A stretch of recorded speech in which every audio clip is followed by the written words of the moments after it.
شروع ہوگی۔ بسم اللہ الرحمن الرحیم، نحمده ونصلي ونسلم على رسوله الكريم،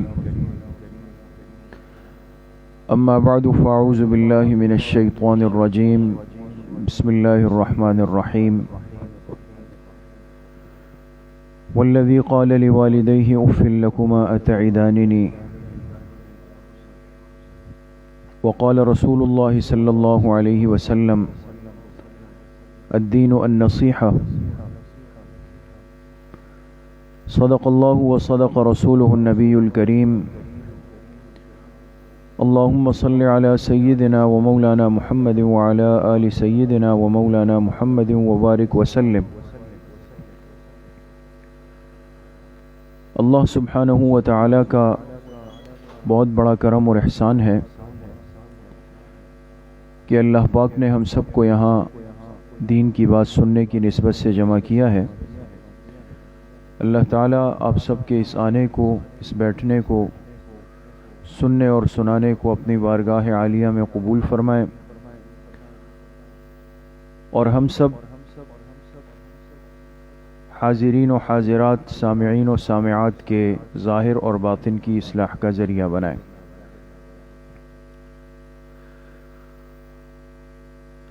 دین اسلام کی نعمت سے اللہ پاک نے ہمیں دنیا کی ہر خیر اور بھلائی کا سبق دیا ہے۔ ایک مسلمان کے دل دماغ میں غلط سوچ، غلط خیال، غلط وسوسے کا آنا بھی گناہ ہے، قابل مواخذہ جرم ہے۔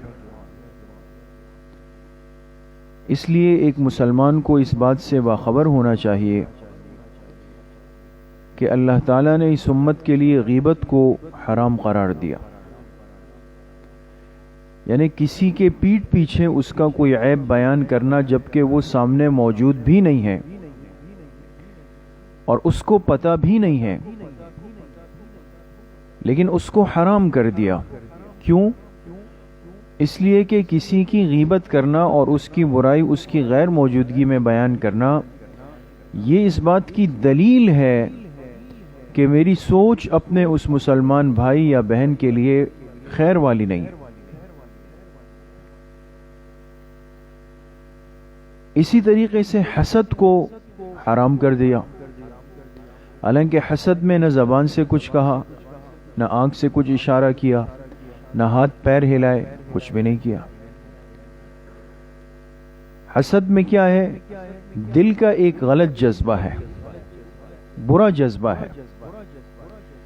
کسی کو خوش دیکھ کر، ترقی میں دیکھ کر، عافیت میں دیکھ کر میرے دل میں ایک جلن پیدا ہو گئی کہ یہ کیوں اس کیفیت کے اندر ہے، اور برداشت نہ کرتے ہوئے میرے دل میں اس کے لیے ایک برا جذبہ پیدا ہوا، تو اس حسد کو اللہ پاک نے حرام کر دیا۔ کیوں؟ اس لیے کہ اس حسد میں اس انسان کی سوچ اپنے مسلمان بھائی یا بہن کے لیے خیر والی نہیں ہے۔ اسی طریقے سے بدگمانی کو حرام کر دیا۔ بدگمانی کیا ہے؟ وہ دماغ میں آنے والا ایک غلط خیال ہے، ایک غلط خیال ہے جس کو انسان اپنے ذہن میں پکا لیتا ہے، بنا لیتا ہے۔ کسی کے بارے میں شیطان ذہن میں ڈال دے کہ بھئی فلاں تمہارے لیے غلط خیال لگتا ہے، تمہارے ساتھ دشمنی رکھتا ہے، تم سے مقابلہ کرنا چاہتا ہے، تمہیں ذلیل کرنا چاہتا ہے، اس سے تمہاری خوشی برداشت نہیں ہے۔ حالانکہ نہ میں نے اپنی آنکھوں سے دیکھا، نہ میں نے اپنے کانوں سے سنا، نہ میرے پاس اس کی کوئی دلیل ہے، نہ کوئی مستند بات ہے، لیکن دماغ کے اندر ایک جذبہ پیدا ہوا اپنے کسی مسلمان بھائی یا بہن کے لیے کہ شاید وہ میرے لیے غلط سوچ رہا ہے۔ تو ایسی غلط سوچ کو دین اسلام نے بدگمانی کو حرام کر دیا۔ کیوں؟ اس لیے کہ اس خیال میں میرے لیے اپنے مسلمان بھائی یا بہن کے لیے خیر کا جذبہ نہیں۔ میں عرض یہ کرنا چاہتا ہوں کہ اللہ پاک نے ہم سب کو جس مبارک دین سے، دین اسلام سے جوڑا ہے، اور جس محبوب پیغمبر جناب رسول اللہ صلی اللہ علیہ وسلم کی عالی امت کے اندر پیدا کیا ہے، تو ہماری ایک خاص صفت اور کمال یہ ہے کہ اس امت کو اللہ پاک نے خیر اور بھلائی والا رشتہ دیا ہے۔ ہم کسی کے لیے نہ غلط بولیں گے، نہ غلط سوچیں گے، نہ غلط جذبہ دل میں پیدا کریں گے۔ لیکن انسان اپنے اندر یہ کیفیت پیدا کیسے کرے؟ چونکہ آج ہم میں سے ہر ایک اپنے اوپر غور کرے، میں اپنے اوپر اور جتنی مستورات تشریف فرما ہے، ہم میں سے ہر ایک اپنی زندگی کو اپنے دل میں اپنے ضمیر کو چیک کرے، یہی بیٹھ کر، اور پھر ہم اندازہ لگائیں کہ ابھی جو 3 باتیں صرف میں نے ذکر کی ہے، غیبت ہے، حسد ہے، بدگمانی ہے، روحانی امراض تو اور بھی بہت سارے ہیں، لیکن یہ وہ 3 ہیں جو ہمارے اندر بہت تیزی سے پیدا بھی ہوتے ہیں اور جڑیں مضبوط کر لیتے ہیں۔ تو ہم میں سے ہر ایک اس بات پہ آج غور کریں کہ ان 3 روحانی امراض میں کس مقام پہ کھڑا ہوا ہوں۔ آیا میں غیبت سے بچا ہوا ہوں؟ میں حسد سے بچا ہوا ہوں؟ میں بدگمانی سے بچا ہوا ہوں؟ اگر تو ہاں، تو پھر تو مجھے اللہ کا کروڑہ شکر ادا کرنا چاہیے۔ لیکن اگر ایسا نہیں ہے، اور یقیناً ایسا نہیں ہوتا، اس لیے کہ آج ہم ان روحانی امراض کے عادی مریض بن چکے ہیں، تو اب ہمارے اندر یہ جذبہ، یہ کیفیت، یہ ہمت کیسے پیدا ہو کہ ہر ایک کے لیے بھلائی کی سوچ ہو، خیر کی سوچ ہو، اچھائی کی سوچ ہو؟ اس کے لیے بہت ضروری ہے کہ میری تربیت کرنے والے نے میری تربیت اس انداز سے کی ہو کہ بچپن سے میں اپنے خیر اور شر کو، اچھائی اور برائی کو، حق اور باطل کو بچپن کی تربیت سے سمجھ چکا ہوں۔ اس لیے مستورات اس بات کو اچھی طرح سمجھ لیں کہ کبھی بھی اولاد کی تربیت میں کمزوری نہ دکھائیں، یہ سمجھ کر کہ یہ تو ابھی بچپن ہے۔ اولاد کی تربیت میں کوئی عیب مت چھوڑیں، یہ سمجھ کر کہ ابھی تو بچپن ہے۔ اولاد کی تربیت میں تساہل اور تغافل کبھی مت کریں، یہ سوچ کر کہ ابھی بچپن ہے۔ یقین کریں کہ جب اولاد پیدا ہوتی ہے اور یہ شعور کی طرف بڑھنے لگتی ہے، سمجھ لینے لگتی ہے، بات کو سن کر یاد کرنے لگ جاتی ہے، چیزوں کو دیکھ کر اپنے معمولات کا حصہ بنانے لگ جاتی ہے، تو سمجھ جائیں کہ بچے کی تربیت کا زمانہ شروع ہو چکا ہے۔ اب آپ کی کوئی بھی غلط تربیت یا غلط جملہ یا آپ کی سستی اور غفلت، یہ اس بچے سے اس کا بچپن نہیں، آنے والی پوری زندگی کی شناخت کو خراب کر دے گی۔ اس لیے میں عرض کرنا چاہتا ہوں کہ اولاد کی تربیت پر اس مبارک دین میں اتنا زور کیوں دیا گیا؟ اس لیے کہ جو تربیت اولاد کی بچوں کی بچپن میں ہو گئی، یہ وہ بنیادی اینٹ ہے، خشت اول ہے۔ خشت کہتے ہیں اینٹ کو۔ آج جو بھی عمارت دنیا میں بنتی ہے، چاہے وہ کتنی ہی بڑی ہو، اب تو ہم اس زمانے میں آ گئے ہیں کہ دنیا کے مختلف ملکوں میں، عرب ممالک میں خاص طور پہ آپ بھی سنتی ہیں، دبئی میں برج الخلیفہ تعمیر ہوئی، مکہ مکرمہ میں کلاک ٹاور تعمیر ہوا، اور بھی بہت ساری عمارتیں جو سینکڑوں منزلوں پر مشتمل ہے۔ ہم تو کراچی میں 30 منزلہ بلڈنگ دیکھ لیں، 25 منزلہ، ہم کہتے ہیں اتنی بڑی بلڈنگ ہے، فلاں 20ویں منزل پر رہتا ہے۔ ان ممالک میں بات سینکڑوں پہ چلی گئی۔ عمارت کتنی ہی بلند ہو، لیکن ایک بات اصولی طور پہ یاد رکھیں کہ ہر عمارت کا تعلق اس کی بنیاد سے ہوتا ہے۔ جب تک بنیاد مضبوط نہ ہو، بنیاد کی پہلی اینٹ مضبوط نہ ہو، تو عمارت مضبوط نہیں ہو سکتی۔ اس لیے فرمایا خشت اول چون عہد معمار کج، تا ثریا می رود دیوار کج۔ خشت اول چون عہد معمار کج، تا ثریا می رود دیوار کج۔ فارسی کا ایک شاعر بڑی عبرت کی بات کہتا ہے، فرماتے ہیں کہ معمار جو عمارت بنانے والا ہوتا ہے، اگر اس نے پہلے دن بنیاد کی اینٹ ٹیڑھی رکھ دی، اس نے اگر بنیاد کی پہلی اینٹ کو پہلے دن ٹیڑھا رکھ دیا، تا ثریا می رود دیوار کج، تو چاہے یہ عمارت ثریا ستارے تک، آسمان تک اوپر بنائے گا، اب عمارت نے ٹیڑھا ہی بننا ہے، اب عمارت ٹیڑھی ہی جائے گی۔ وجہ اس لیے کہ خشت اول جو تھی، جو پہلی اینٹ تھی، وہ ٹیڑھی رکھ دی گئی ہے۔ تو آج ہم تربیت اولاد کو بہت ہلکا لیتے ہیں، یا اہمیت نہیں دیتے، یا اس میں سستی اور غفلت دکھاتے ہیں، یا اس سے آنکھیں چراتے ہیں۔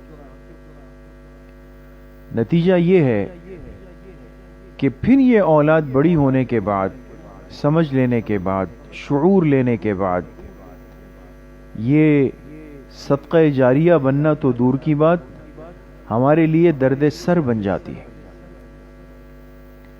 بعد میں پھر ماں باپ کہتے ہیں کہ پتہ نہیں تو کس خمیر سے پیدا ہوا، بعد میں کہتے ہیں پتہ نہیں کس نے تمہیں ساری برائیاں سکھائی، اس لیے کہ اپنے اوپر کوئی نہیں لینا چاہتا آج۔ تو آج کی اس مجلس میں بالکل مختصر انداز سے، مختصر وقت میں مجھے یہ بات عرض کرنی ہے جو بہت اہم موضوع ہے، کہ ہر مسلمان ماں باپ، چاہے وہ کسی رنگ کے ہوں، کسی نسل کے ہوں، کسی زبان کے ہوں، کسی قوم کے ہوں، دین اسلام میں اس ذات پات، رنگ و نسل، قومیت، اس کی کوئی حیثیت نہیں۔ ان اکرمکم عند اللہ اتقاکم، اللہ کے ہاں معزز ہونے کا معیار تقوی ہے۔ لہذا آج یہ جو کہا جاتا ہے بعض دفعہ کہ بھئی چونکہ وہ فلاں قوم سے ہے نا تو وہ تو ہوتے ہی ایسے ہیں، وہ فلاں زبان سے ہے نا تو وہ تو ہوتے ہی ایسے ہیں۔ ایسا نہیں ہے۔ اگر محنت کی جائے تو اللہ پاک کہاں سے گوہر پیدا کر دیں یہ کسی کو نہیں پتا۔ تو چونکہ مستورات کی مجلس ہے، اور بحیثیت ایک مسلمان ہونے کے، ہر مسلمان ماں باپ جو سلیم الفطرت ہوتے ہیں، جن میں شعور اور احساس ہوتا ہے، آج وہ یہ چاہتے ہیں کہ ہماری بچوں کی، بچیوں کی صحیح تربیت ہو۔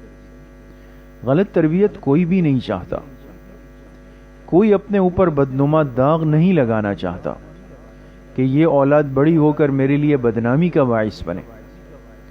ہر ایک چاہتا ہے کہ اولاد ہمارے لیے نیک نامی کا باعث بنے، اولاد کی وجہ سے ہمیں فخر ہو، ہم قابل رشک بن جائیں۔ اب تربیت اولاد ماں باپ کیسے کریں؟ اولاد کی تربیت کا طریقہ کیا ہے؟ اس میں بہت ساری باتیں ہوتی ہے۔ علماء نے قرآن کریم کی مختلف آیات کو، احادیث مبارکہ کو، صحابہ اکرام رضوان اللہ علیہم اجمعین کی زندگیوں کو سامنے رکھ کر بہت کام کیا ہے، بہت بہترین خوبصورت تفصیلی کتابیں بھی لکھی ہے، تربیت کے اصول اور آداب بھی بیان کیے ہیں. لیکن ہمارے حضرت شیخ پیر و مرشد محبوب العلماء والصلحاء حضرت مولانا پیر ذوالفقار احمد نقشبندی صاحب دامت برکاتہم نے ان تمام باتوں کا خلاصہ ذکر کیا ہے. اللہ نے حضرت کو یہ ایک خصوصیت اور ملکہ دیا ہے کہ وہ اصلاح کی ہر بات کو مختصر اور آسان کر کے پیش کرتے ہیں. آج تو ہم میں سے ہر ایک کہتا ہے نا بھئی میں بہت مصروف ہوں. مجھ سے اگر کوئی آج بات کرتا ہے تو مجھ جیسا ایک طالب علم اور بیکار آدمی میں بھی کہتا ہوں بہت مصروف ہوں یار، میرے پاس وقت نہیں ہے. مستورات کہیں بھئی ہم بھی مصروف ہیں، مرد بھی مصروف ہیں، عورتیں بھی مصروف ہیں. تو اب سوال یہ کہ جب نہ وقت ماں کے پاس ہے نہ باپ کے پاس ہے تو پھر بچوں کی تربیت کون کرے، کیسے کرے؟ تو عرض یہ ہے کہ لمبی چوڑی باتیں تو آج کل ہم لینا نہیں چاہتے، نہ ہمارے پاس اتنا وقت ہے. تو ہمارے حضرت شیخ نے بڑی خوبصورت انداز میں تربیت اولاد کے 3 بنیادی اصول ذکر کیے ہیں اولاد کی تربیت کے. اور حقیقت یہ ہے، حضرت بھی فرماتے ہیں کہ جس ماں باپ نے ان ساری باتوں میں سے ان 3 باتوں کو لے کر اپنی اولاد، چاہے وہ بچہ ہو یا بچی ہو، ان 3 پہلوؤں پر محنت کی بچپن سے، شعور کی عمر سے، اور ان کے اندر ان 3 باتوں کا جذبہ اور ان 3 باتوں پر عمل کی اہمیت پیدا کر دی، یہ اولاد تربیت میں چمک جاتی ہے، کام کی اولاد بنتی ہے. وہ 3 باتیں کیا ہے وہ میں عرض کر رہا ہوں، اور بالکل مختصر انداز میں آپ سے درخواست ہے کہ توجہ کے ساتھ اس کو سن بھی لیں، اور صرف سنے نہیں، اس کو اچھی طرح محفوظ کر کے عمل کا ارادہ بھی کریں اور دوسروں تک پہنچانے کا عزم اور ہمت بھی کریں. اللہ ہمارے لیے آسان فرمائے. تربیت اولاد کی 3 بنیادی باتوں میں سب سے اہم اور پہلی بات یہ ہے کہ بچپن سے اپنے بچوں کی تربیت کا حصہ بنائیں کہ ان کو سچ بولنے کی عادت بھی ڈالیں اور سچ بولنے کی اہمیت بھی ان کے دل میں راسخ کریں. یہ جملہ تو بہت آسان ہے، اور یہ جملہ سننے کے بعد ہمارے دل میں آتا ہے کہ یار یہ تو مولوی صاحب وہی پرانی والی بات کر رہے ہیں، سچ بولنا ہے، سچ کے یہ فائدے یہ فائدے یہ فائدے. لیکن یہ عام بات نہیں ہے. سچ انسان کی زندگی کا رخ درست کرنے والا عمل ہے، اور آج جو ہم میں سے ہر ایک اپنے آپ کو صادق و امین سمجھتا ہے، سچا سمجھتا ہے، لیکن حقیقت یہ ہے کہ اگر ہم اپنی زندگیوں پر غور کریں، بہت سارے مقامات پہ ہم جھوٹ کے سہارے لیتے ہیں. بچپن سے اپنی بچوں اور بچیوں کی یہ تربیت کریں، ان کے ذہن میں یہ بات اتنی گہرائی تک بیٹھ جائے کہ میں ایک مسلمان ہوں، اور مسلمان وہ ہوتا ہے کہ جو کچھ بھی ہو جائے وہ جھوٹ نہیں بولے گا، اس نے سچ ہی بولنا ہے، وہ جھوٹ نہیں بول سکتا. اب یہ جملہ تو آسان ہے، لیکن اس کو عمل میں لا کر اولاد کی تربیت کرنا مشکل ہے. مشکل اس لیے ہے کہ بہت سارے موقعوں پہ ہم بڑے والدین خود بچوں سے جھوٹ بلواتے ہیں. ہم ذریعہ بنیں گے، کسی سے ملنا نہیں ہے، کسی کا فون سننا نہیں ہے، کسی سے بات کرنی نہیں ہے، کسی کو ٹرخانا ہے، تو خود تو نہیں بول سکتے، خود دروازے تک نہیں جا سکتے، خود ہمت کر نہیں سکتے، تو اس بچے کو استعمال کر لیتے ہیں، بچی کو استعمال کر لیتے ہیں کہ بول دو کہ بھئی وہ گھر پہ نہیں ہے. یا بول دو کہ وہ سو رہے ہیں، یا بول دو کہ اس وقت بہت زیادہ مصروف ہیں، پھر کسی وقت بات کر لیں گے۔ اب ہم اس کو معمولی بات سمجھ کے اس بچے کو ذریعہ بنا لیتے ہیں کہ جی آپ جا کے بول دیں۔ تو یاد رکھیں کہ یہ صرف بچہ ایک پیغام لے کے نہیں جا رہا آپ کا، یہ بچہ اپنے ذہن میں ایک تربیت لے کے گیا کہ شاید جھوٹ بولنا اتنا کوئی بڑا گناہ نہیں ہے، ورنہ ہوتا تو میرے ماں باپ کیوں مجھے آج یہ جھوٹ بلواتے۔ سچ کی عادت ڈلوائے، سچ۔ بچہ جھوٹ بولے، اس کو بچپن سے یہ احساس دلائیں کہ یہ مسلمان کا کام نہیں ہے، اس پر اللہ ناراض ہوتے ہیں، اس پر دنیا کی مصیبتیں بھی آتی ہیں، آخرت کی مصیبتیں بھی آتی ہیں۔ پہلے دن سے تربیت۔ ہمارے بزرگوں میں ایک بزرگ گزرے ہیں، تھے تو بڑے اللہ کے ولی، لیکن تھے بہت سادہ۔ ان کا نام تھا ملا جیون رحمت اللہ علیہ۔ ملا جیون کے بڑے قصے ہیں۔ تو ان کے بارے میں لکھا ہے کہ وقت کے بادشاہ جو تھے غالباً اورنگزیب عالمگیر رحمت اللہ علیہ، وہ بھی بڑے اللہ کے ولی تھے، بادشاہ بھی تھے، اللہ کے ولی بھی تھے۔ تو یہ ان کو دین پڑھانے کے لیے، تعلیم دینے کے لیے جاتے تھے۔ تو جو بادشاہ کے خاص سپاہی اور فوجی تھے، کبھی کبھی وہ بھی ملا جیون سے بات چیت کرتے تھے۔ سادہ آدمی تھے، سادہ آدمیوں سے پھر لوگ مذاق بھی کرتے ہیں۔ تو ہندوستان میں ایک مشہور دریا ہے، دو دریا ملتے ہیں، گنگا اور جمنا، بہت مشہور ہے گنگا جمنا۔ ایک دن ملا جیون رحمت اللہ علیہ سبق پڑھا کہ وہاں سے گزر رہے ہیں، دیکھا بھئی بادشاہ کے فوجی کھڑے ہیں۔ تو انہوں نے پوچھا کہ بھئی خیریت ہے، آپ لوگ یہاں کیوں جمع ہیں؟ تو گنگا اور جمنا کے درمیان ایک پل بنا ہوا ہے، جیسے دریا کے اس پار سے اس پار تک ایک بڑا پل ہوتا ہے، ایک بہت بڑا پل تھا۔ تو ایک فوجی کو ذرا شرارت سوچ گئی، اس نے کہا سادہ آدمی ہے، چلو ان کے ساتھ تھوڑی دل لگی کرتے ہیں۔ تو کہا کہ ملا جیون صاحب آپ کو پتہ نہیں ہے، آج بادشاہ نے ہمیں کہا ہے کہ گنگا جمنا کا جو یہ پل ہے، یہ یہاں سے اٹھا کر دوسری جگہ رکھنا ہے۔ اب پل کون اٹھا سکتا ہے؟ تو ممکن نہیں ہے، ایک ایسے ہی مذاق کی بات کی۔ کہا یہ پل اٹھانے کے لیے ہم آئے ہیں، اس کو اپنے کندھوں پہ اٹھا کے دوسری جگہ رکھنا ہے۔ ملا جیون صاحب نے کہا اچھا چلے، اللہ آپ لوگوں کے لیے آسانی کر دے۔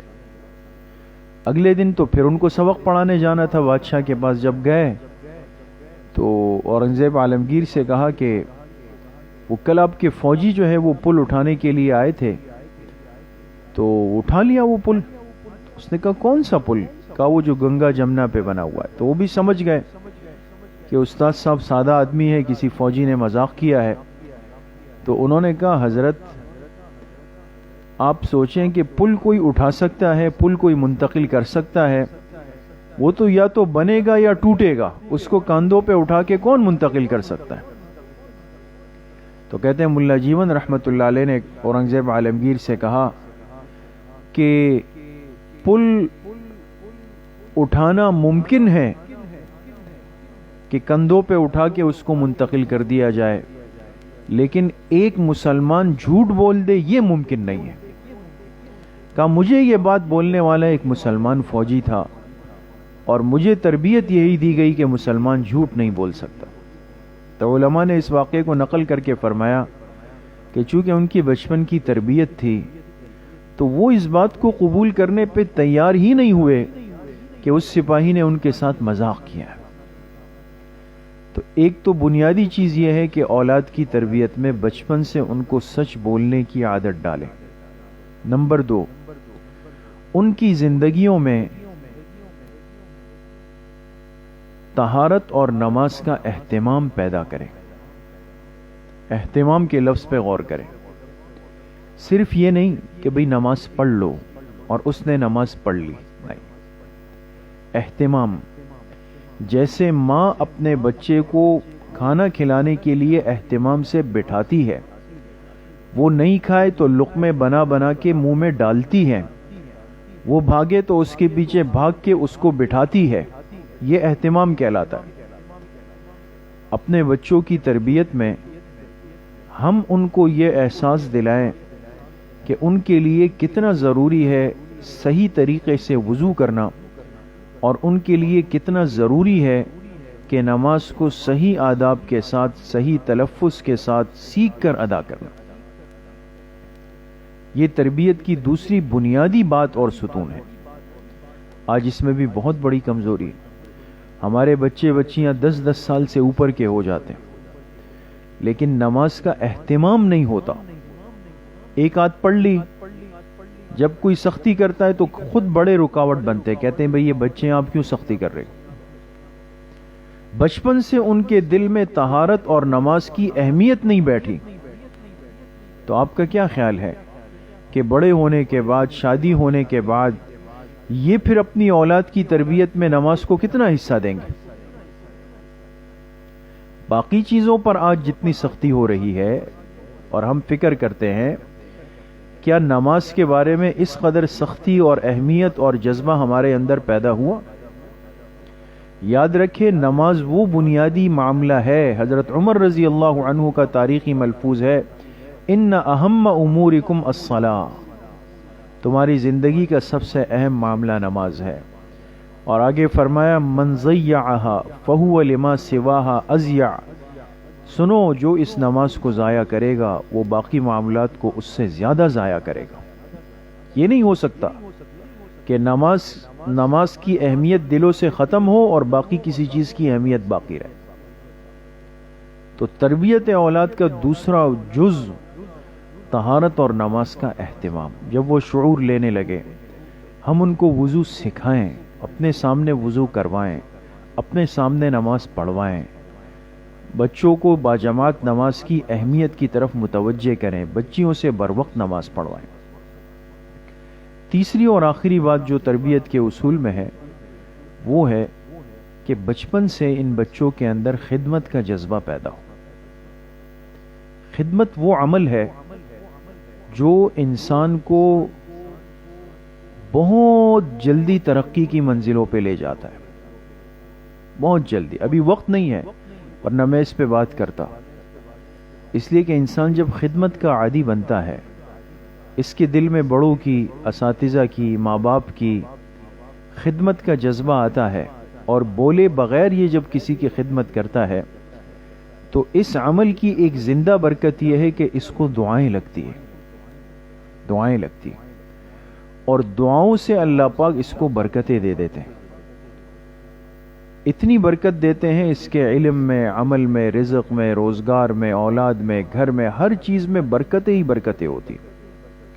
خدمت کا داعیہ، خدمت کا جذبہ۔ آج تو مصیبت یہ ہے کہ اگر کوئی کسی کی خدمت کرتا ہوا نظر آتا ہے تو دوسرا اس کو خراب کرتا ہے، کہ کیا سارا دن اس کے نوکر غلام ملازم بن کر گھوم رہے۔ جو اس کی خدمت کی عمر ہے اس میں اس کو ہم نے خراب کیا۔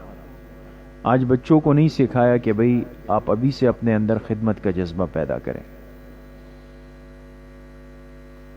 تو یہ تیسری بنیادی بات ہے۔ ان تین باتوں کو آج لے کر جائیں۔ تربیت اولاد کے بنیادی اصول: نمبر 1، سچ بولنے کی عادت بچپن سے ڈلوائیں۔ نمبر 2، طہارت اور نماز کا اہتمام کروائیں۔ نمبر 3، خدمت کا جذبہ بچپن سے ان کے دلوں میں پیدا فرمائیں۔ اللہ کریم مجھے بھی آپ سب کو صحیح عمل کی توفیق نصیب فرمائے۔ وآخر دعوانا ان الحمد للہ رب العالمین۔ جس طرح تاریخ اسلام کا سلسلہ شروع ہوا ہے، آپ کے علم میں ہے، تو انشاءاللہ کل اس سلسلے کی مجلس ہوگی مغرب کی نماز کے بعد۔ مستورات کے لیے بھی انشاءاللہ ترتیب ہے بنات میں، مستورات اہتمام سے شرکت فرمائیں۔ الحمدللہ رب العالمین، الصلاۃ والسلام علی سید الانبیاء والمرسلین سیدنا و مولانا محمد وآلہ وصحبہ اجمعین۔ یا اللہ یا ارحم الراحمین، ہمارے صغیرہ کبیرہ ظاہراً باطناً ہر طرح کے گناہوں کو معاف فرما دے۔ یا اللہ پوری امت کے گناہوں کو معاف فرما دے۔ حضور علیہ الصلوۃ والسلام کی صحیح اور سچی محبت نصیب فرما دے۔ پوری زندگی اتباع سنت میں گزارنے کی توفیق نصیب فرما دے۔ علم نافع کی دولت سے اے اللہ ہم سب کو مالا مال فرما دے۔ اپنی اولاد کی صحیح نہج پہ تربیت کی توفیق ہمیں نصیب فرما دے۔ جتنے بیمار گھروں میں ہیں، اسپتالوں میں ہیں، سب کو شفائے کامل عاجل نصیب فرما دے۔ جتنے مرحومین مرحومات دنیا سے چلے گئے یا اللہ سب کی مغفرت فرما دے۔ ہم سب کا خاتمہ بالایمان و بالخیر نصیب فرما دے۔ ہماری دعاؤں کو اپنے فضل و کرم سے، فضل و رحمت سے اپنی بارگاہ میں قبول اور منظور فرما دے۔